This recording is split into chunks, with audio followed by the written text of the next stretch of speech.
Hi అండి.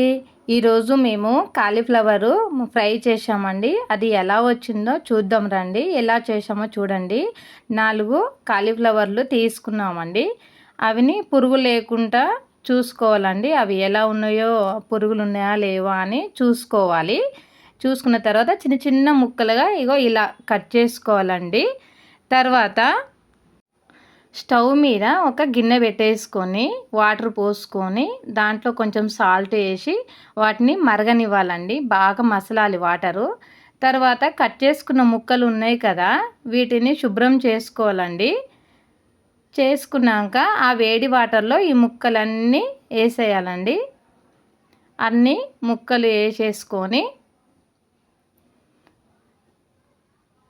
ఆ వేడి వాటర్లో అన్నీ వేసేసుకున్న తర్వాత మూత పెట్టేయాలండి. ఒక హాఫ్ అన్ అవర్ పెట్టేసేయాలి.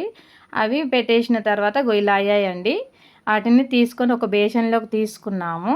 అన్నీ వేడి వాటర్ల నుంచి తీసుకొని పక్కన పెట్టేసుకొని తర్వాత పొయ్యి మీద ఒక గిన్నె పెట్టేసుకొని గిన్నె వేడైన తర్వాత తగినంత ఆయిల్ పోసుకున్నామండి. తర్వాత పోపు గింజలు, మిరపకాయలు, ఎండుమిర్చి, పచ్చిమిర్చి, ఉల్లిపాయలు వేసుకొని మంచిగా బాగా అవి రెడ్ కలర్లో వచ్చినాక చూసుకోవాలండి.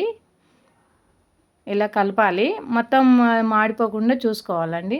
తర్వాత కరివేపాకు, కొంచెం పసుపు వేసి కొంచెం మంచిగా రెడ్ గోల్డ్ కలర్లో వచ్చేసాయి కదండి. తర్వాత టమాటా ముక్కలు వేసుకున్నాము. దాంతోపాటు కొంచెం కొత్తిమీర వేసుకున్నామండి. కొత్తిమీర, ఈ టమాటా మంచిగా నూనెలో వేగనివ్వాలి. అవి వేగిన తర్వాత ఈ కాలీఫ్లవర్ ముక్కలు ఉన్నాయి కదండి, అవన్నీ వేసుకోవాలి. వేసుకొని మంచిగా కలుపుకోవాలి. ఇలా కలుపుకున్న తర్వాత ఒక 5 నిమిషాలకు మళ్ళీ తీసి మంచిగా కొంచెం అల్లం వెల్లిగడ్డ పేస్ట్ కూడా వేసుకోవాలి.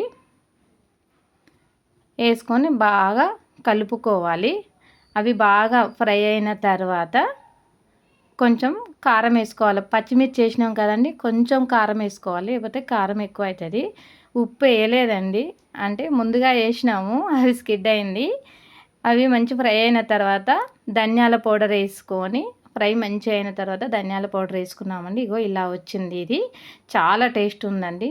చివరిగా కొత్తిమీర వేసుకొని దించేసుకోవడమే. మీకు నచ్చితే మీరు కూడా ఇలాగే చేసుకోండి. Bye bye.